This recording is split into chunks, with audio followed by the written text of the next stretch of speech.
Fala pessoal, boa tarde. Nós vamos nessa segunda unidade começar o assunto do reino animalia. A gente já viu os 4 primeiros reinos e também os vírus, né? Nós vimos então o grupo das bactérias, que é o reino Monera, o grupo dos protistas, que vai dentro dele pertencer às algas e os protozoários. Vimos o grupo dos fungos e, por último, vimos o grupo das plantas, certo? Agora, o último reino é o reino animalia, e dentro desse reino nós vamos ter filos, diversos filos, certo? Cada filo vai ter uma característica específica muito bem definida. Por esse motivo, antes de a gente começar a falar especificamente em cada um, nós vamos primeiro ter que dar um apanhado geral sobre quais são essas características. Porque quando eu for falar sobre elas lá na frente, em cada um desses grupos, vocês já vão ter uma noção e retomar sempre nesses assuntos, certo? Para poder entender e compreender um grupo do reino animal, nós vamos precisar entender esses conceitos de agora, certo? Porque dentro do reino animal nós temos diversos indivíduos, desde indivíduos sésseis, fixos no chão, até indivíduos, como é o nosso caso, e aí finalizaremos na terceira unidade desse ano, o um indivíduo dentro do grupo Animalia, que é dentro do grupo dos mamíferos, que somos nós, certo? Então, inicialmente, nós vamos ver características gerais. Primeiramente, quais são as características comuns a todos os animais? A primeira dela é a multicelularidade, ou seja, nós somos compostos por várias, diversas células, milhares, trilhões de células, no nosso caso, certo? Existem outros animais que tenham menor quantidade de células, mas existem indivíduos com maiores quantidades de células.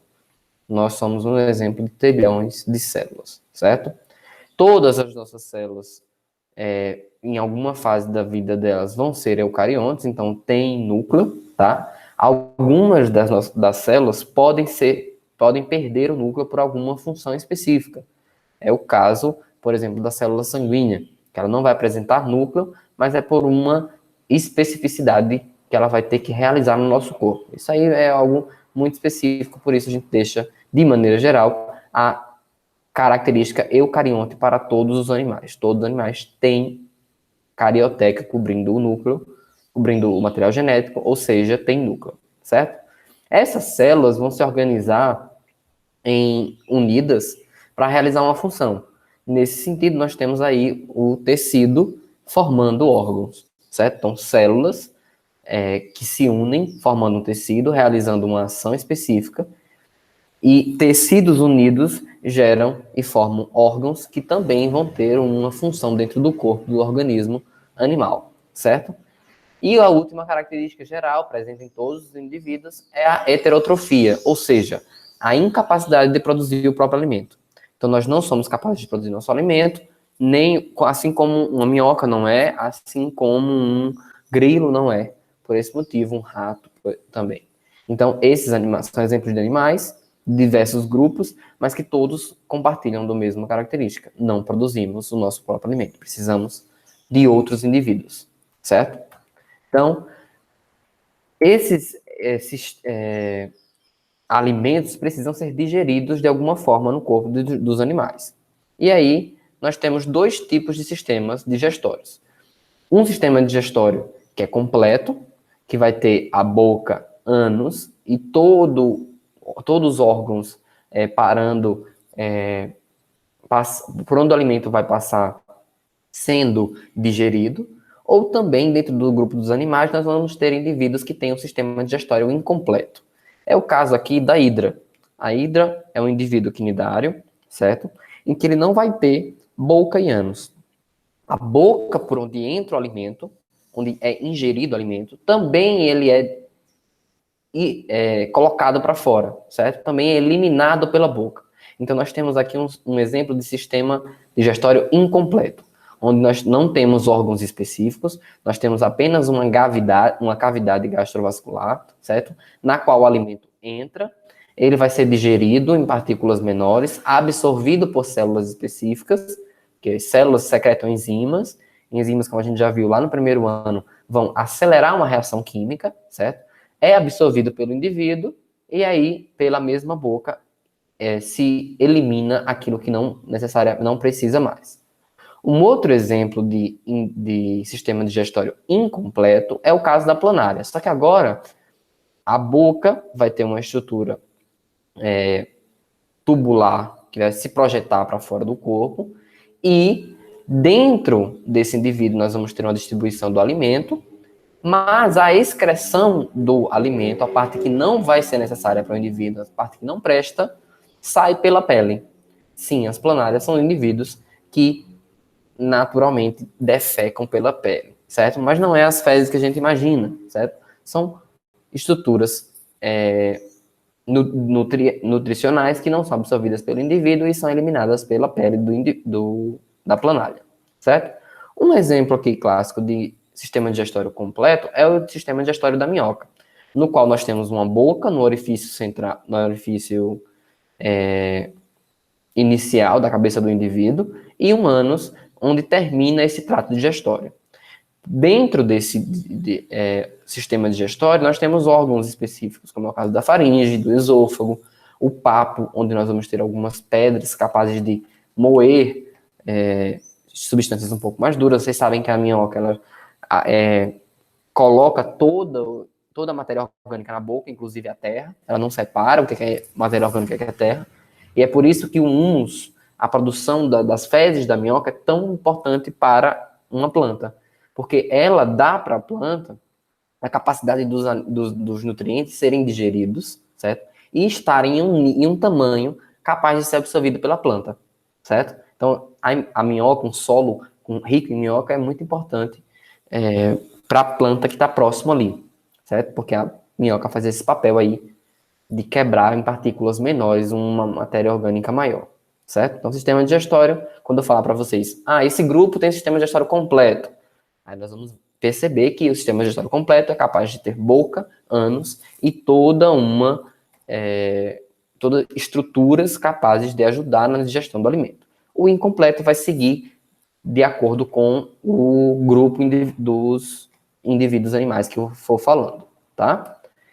Sobre o sistema nervoso, nós vamos ter uma capacidade desses indivíduos em ter sistema nervoso difundido, tá? E para que a gente entenda o que seria esse sistema nervoso, é só a gente perceber quais são os órgãos de sentido.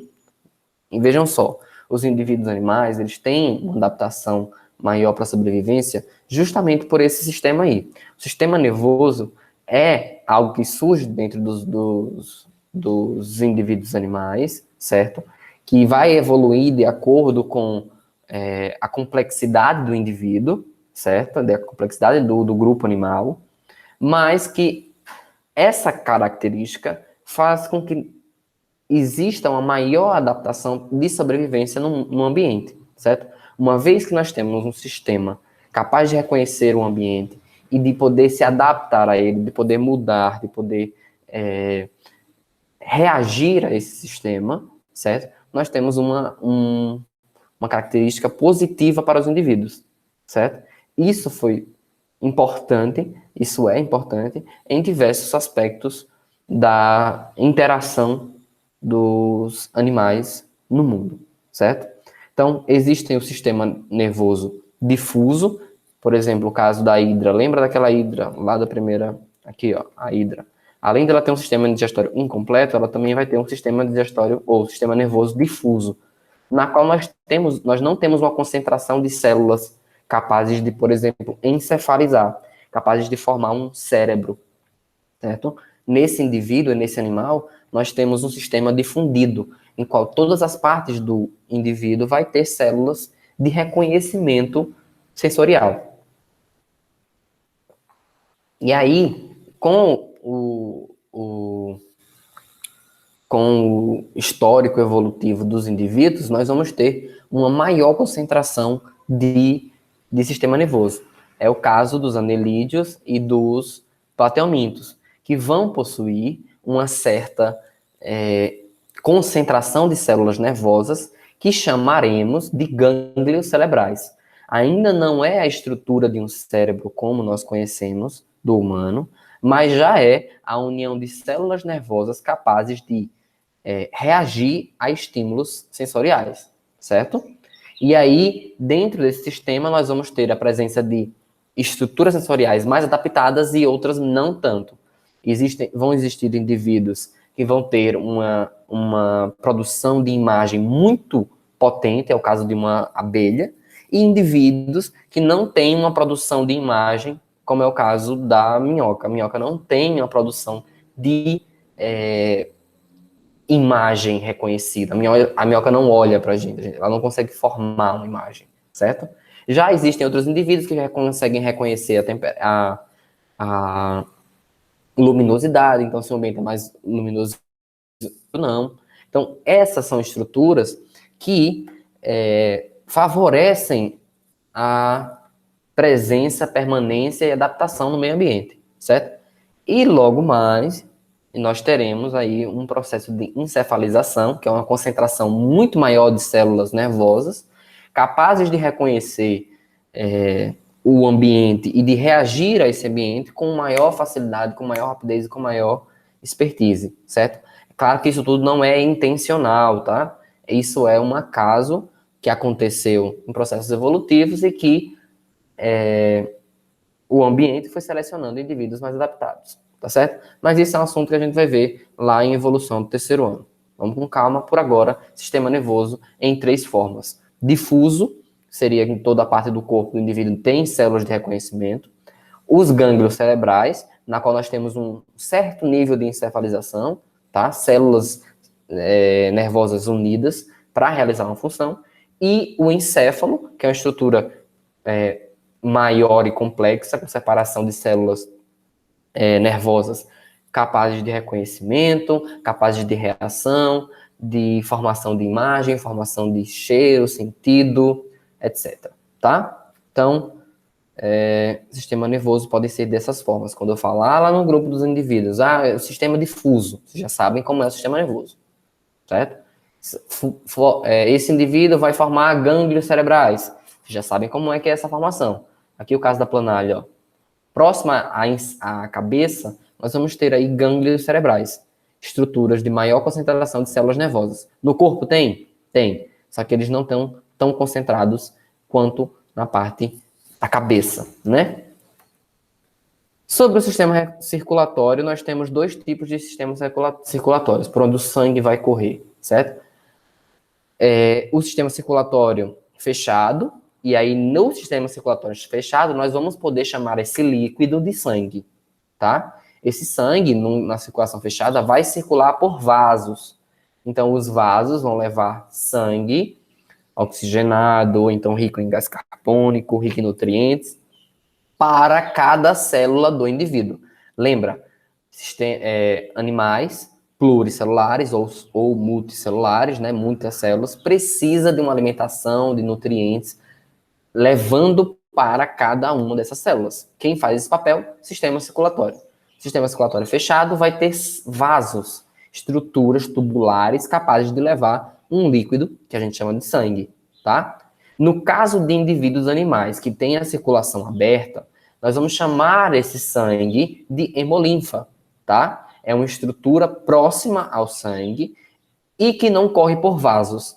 Não existem vasos dentro da circulação aberta levando esse sangue, tá certo? O que nós vamos ter, não existem conexões entre esses vasos formando lacunas, é por isso que a circulação é chamada de aberta, tá? No caso de uma circulação fechada, esses vasos eles vão se conectando. Então, a mesma célula que recebe oxigênio também vai ter uma circulação vasos sanguíneos para levar o excesso de gás carbônico, tá? Em uma circulação aberta, isso não acontece. Não tem essas estruturas específicas para levar e trazer sangue pelo mesmo canal, tá certo? Em relação ao sistema respiratório, nós temos diversas formas. E aí, a depender da complexidade do indivíduo, nós vamos ter uma forma específica de respirar, tá? A primeira delas é a difusão, na qual, lembrem-se desse nome quando a gente estava falando sobre transporte entre membranas. Nós falamos de difusão que estava relacionado com a concentração de substâncias. Ou seja, na difusão, quando uma célula tem uma concentração maior de gás carbônico, por difusão, ela vai perder esse gás carbônico, certo? E se o meio é rico em gás oxigênio, e a célula precisa do oxigênio, o que acontece por difusão? Esse oxigênio vai entrar dentro da célula, porque está numa região menos concentrada, tá? E como fora da célula tem menos gás carbônico, naturalmente, por difusão, esse gás carbônico também sai. Esses tipos de indivíduos que fazem difusão são, em geral, indivíduos aquáticos, tá? Mas não são todos indivíduos aquáticos que têm esse tipo de respiração, principalmente os menos complexos, que a gente vai ver logo no início desse grande grupo dos animais, tá? Uma outra forma de respiração é a respiração cutânea. Cutis significa pele, tá? Então, existem indivíduos que são tão finos, que são tão que têm uma complexidade tão pequena que eles não precisam de um órgão respiratório. Eles conseguem o gás oxigênio e eliminar o gás carbônico pela pele, pela superfície da pele desses indivíduos. Esse tipo de respiração é chamada de respiração cutânea. E quando eu falar para vocês, a planália possui uma respiração cutânea, é assim que realiza a troca de gases, certo? Pela pele desses indivíduos. Uma outra forma de sistema respiratório é a forma traqueal, na qual nós não temos a formação de um pulmão, mas antes do pulmão nós temos também no indivíduo a traqueias, certo? Então, nesse tipo de indivíduo aqui, de respiração traqueal, nós vamos ter uma estrutura tubular capaz de que cada célula em contato com essa traqueia consiga eliminar o gás carbônico necessário e captar o oxigênio, sem que seja necessária a formação de um pulmão. Então, nos indivíduos traqueais, nos indivíduos de respiração traqueal, nós não temos a formação de um pulmão. Nós temos um tubo que se conecta com o meio externo, esse meio externo que é o ar que a gente conhece, mais rico em gás oxigênio, certo? E quando esse gás entra por esses vasos, certo? As células captam o oxigênio e eliminam o seu gás carbônico pela estrutura da traqueia. Já em indivíduos um pouco mais complexos, como é o nosso caso, nós temos a formação da traqueia, mas logo após essa traqueia existem menores estruturas que vão dar origem ao pulmão e os alvéolos, essa menor estruturazinha, é lá onde nós conseguimos a troca gasosa. Então a respiração faz com que o oxigênio entre nos nossos pulmões. Em minúsculas partes chamadas de alvéolos vai existir a troca gasosa. Eu vou pegar e coletar o oxigênio e vou eliminar para o meio externo o gás carbônico, certo? Mas tudo isso foi feito através de uma estrutura complexa que é um órgão chamado de pulmão. Os indivíduos que têm pulmão têm respiração pulmonar, certo? E existe também um outro tipo de sistema que é respiratório, que é o sistema branquial. Principalmente não, acho que exclusivamente para indivíduos aquáticos, na qual, ao invés da troca gasosa acontecer pelo ar, ela vai acontecer pela água. E a difusão desses gases na água vão passar pelas brânquias, e nas brânquias acontece a troca gasosa. Então, o sangue vai pegar o gás oxigênio necessário para o indivíduo sobreviver e vai eliminar o excesso de gás carbônico que aquelas células utilizaram daquele indivíduo, tá certo? Respiração branquial, ao invés de ter uma troca de gases no ar, essa troca de gases vai ser difundida na água, tá bem? Então, são essas 5 formas de respiração que os animais vão apresentar.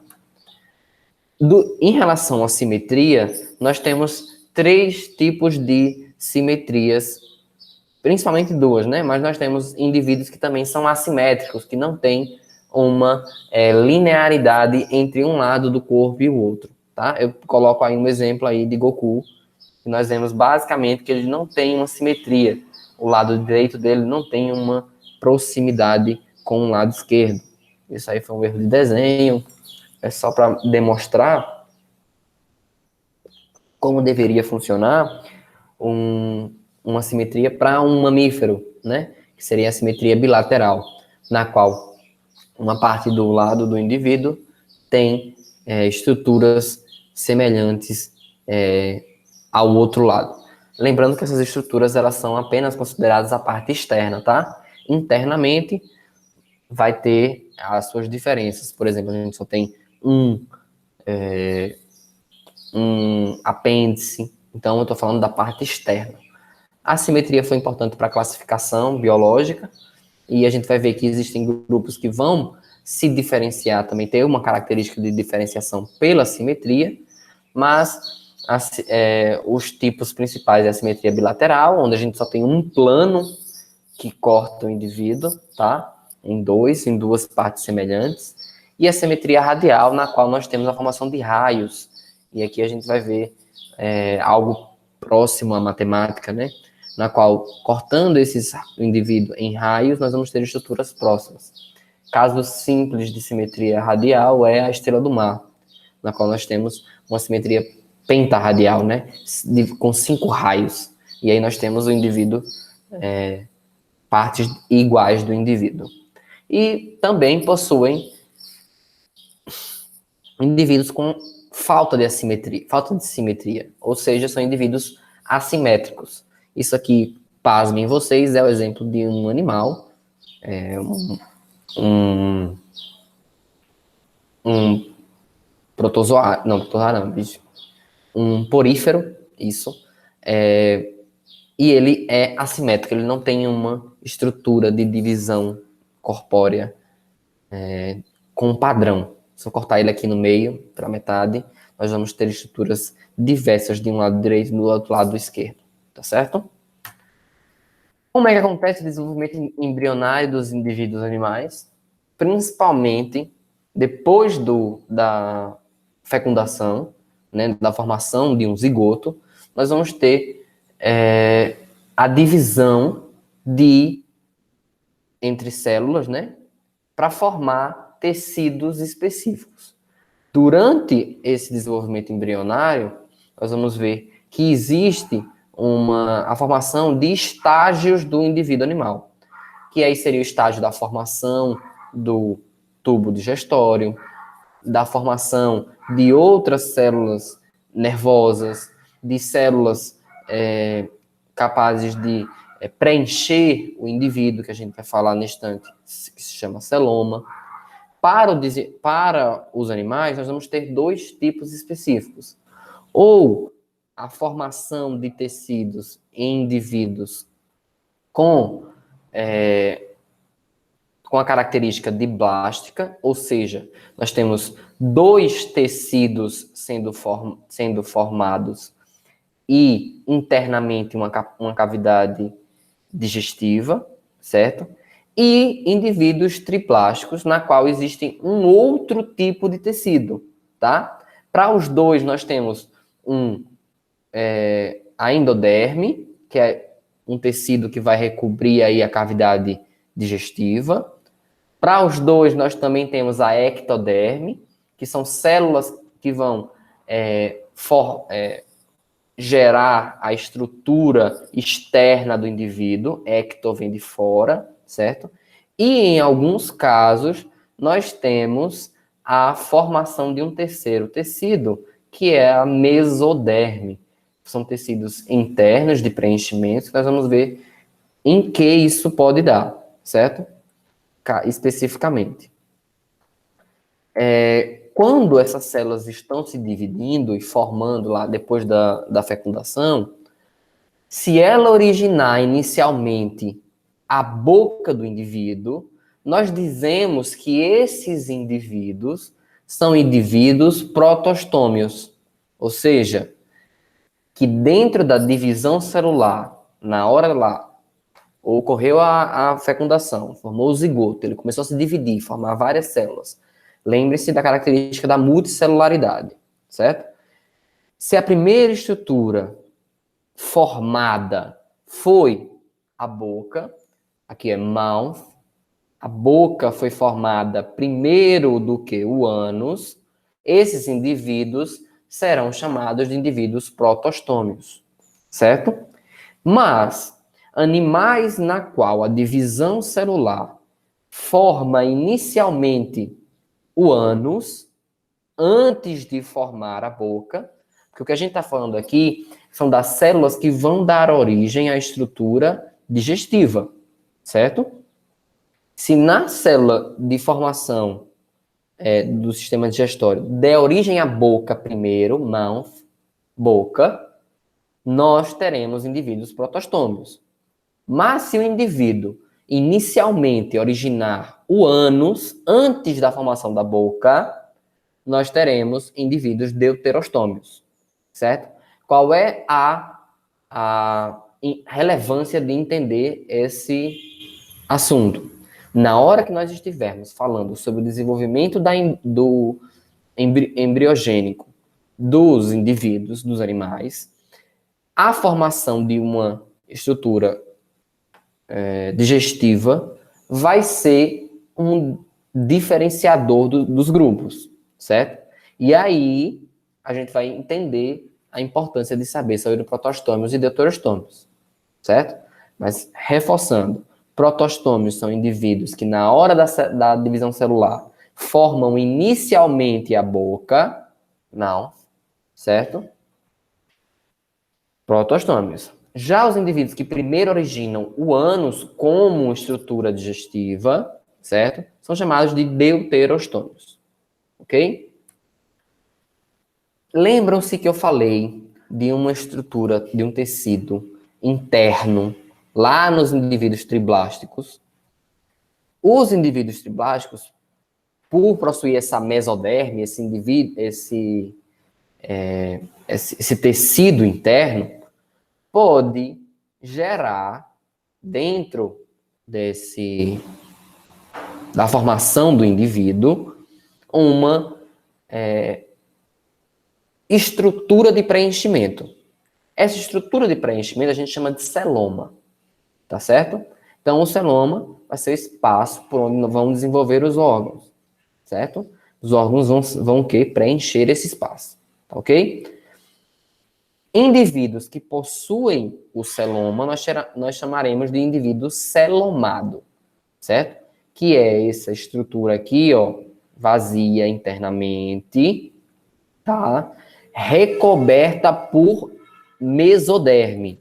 Então, ó, aqui nós temos, nos indivíduos triblásticos, nós temos uma estrutura chamada de mesoderme. Quando essa mesoderme gerar um espaço interno completamente, ó, tá vendo? Completamente revestido, tanto na cavidade vascular, tanto da ectoderme, nós temos aqui um espaço interno, protegido por duas folhas aqui, ó, da mesoderme, vermelhinho, mesoderme, certo? Então, os indivíduos celomados têm esse espaço interno. Quando esse tecido preencher completamente entre a ectoderme e a endoderme, aqui é preencher todinho, não tem espaço nenhum, nós dizemos que esse indivíduo é um indivíduo acelomado, ou seja, não tem celoma. E o que é celoma? É o espaço para os órgãos, certo? Então, existem sim indivíduos acelomados, a gente vai ver logo mais na frente. Já existem indivíduos também, certo? Que essa mesoderme, ela só vai recobrir a parte externa, ou seja, ela só recobre a ectoderme, não recobre a parte interna, amarelinha, ó, endoderme. Para esses indivíduos que têm apenas a mesoderme recobrindo a parte externa, nós chamaremos de indivíduos pseudocelomados, na qual o celoma ele é coberto por mesoderme, vermelhinho, e endoderme, amarelinho. Vejam só a estrutura de principal diferença do celomado para o pseudocelomado. No celomado, a mesoderme também protege aqui, ó, o tubo digestivo, a cavidade digestória, que é formada pela endoderme, certo?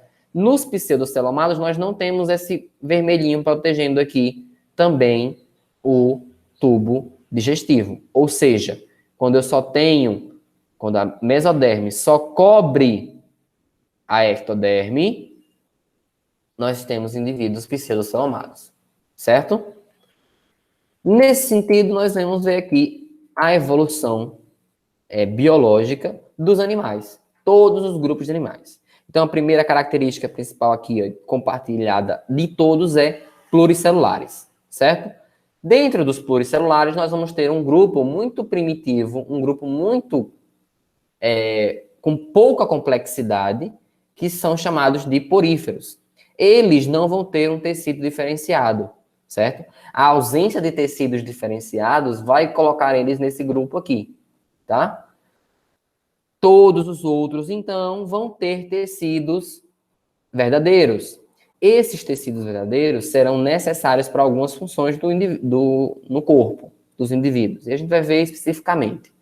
Dentro destes tecidos, nós vamos entender que existem indivíduos que vão produzir endoderme e ectoderme apenas, que são os diblásticos. E aí, exemplo dos diblásticos são os quinidários, certo? Que também tem baixa complexidade, tá?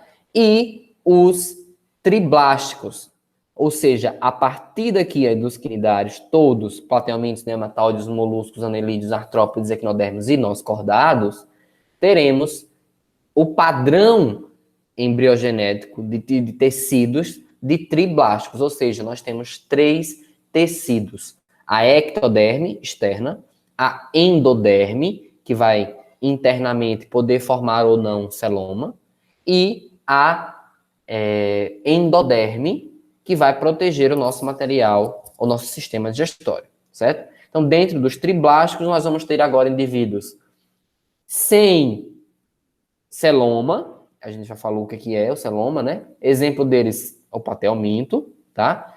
E outros que vão ter uma cavidade corporal. Essa cavidade corporal pode ser coberta pela mesoderme apenas de um lado, e aí estão aqui o exemplo, os nematóides, que são os seres pseudocelomados, aqui tem esse padrãozinho aqui dentro do corpo, tá? E todos os outros vão ser celomados, ok? Todos os indivíduos que partirem daqui, ou seja, moluscos, anelídeos, artrópodes, equinodermes e cordados, vão ter esse padrão de corpo. Internamente, nós temos um espaço, que é o celoma, protegido por 2 membranas de mesoderme. Uma que cobre a ectoderme, azulzinha, e uma que cobre a endoderme, amarelinha. Certo? Só que dentro desses indivíduos, nós temos aqueles que formam a boca inicialmente, na formação do digestória, e são os protostômios. Quem são os protostômios? Moluscos, anelídeos e artrópodes. E aqui no protostômicos, nós temos esses 3 indivíduos, 3 grupos, certo? Já indivíduos que primeiro formam o ânus, antes de formar a boca, são os equinodermos e cordados. Aqui dentro dos cordados estamos nós. Então, nós somos os indivíduos que, antes de formar a boca, nós temos a formação do ânus. Então, somos indivíduos deuterostômios, certo? Para os protostômios, nós vamos ter uma outra característica, que aí é muito específica. São aqueles que não são segmentados e os que são segmentados. E aí, dentro do segmentado, nós vamos ver que existem as minhocas, que são o caso dos anelídeos, e outros que vão...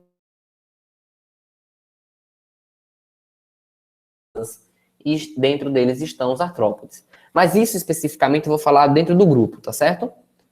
Então, está aqui um quadro evolutivo com todos os representantes animais atuais, certo? E as suas características que vão juntando, separando, unindo e dividindo esses grupos, tá? É muito complexo, ainda é muito cedo para a gente compreender tudo, mas eu quero que vocês tenham identifiquem características gerais agora, para quando eu for falar de cada um desses grupos, nós não precisaremos voltar nesses assuntos, tá bom? Essa aula é muito importante E o exercício para que vocês façam até semana que vem é esses exercícios que estão marcados durante os slides. Aqui da página 215, esse, questão 2, da 215, a página 123, acho que é isso, tá? Então, tenham todos uma ótima semana e qualquer dúvida, chama lá no Zap e pergunta. Abraço, pessoal.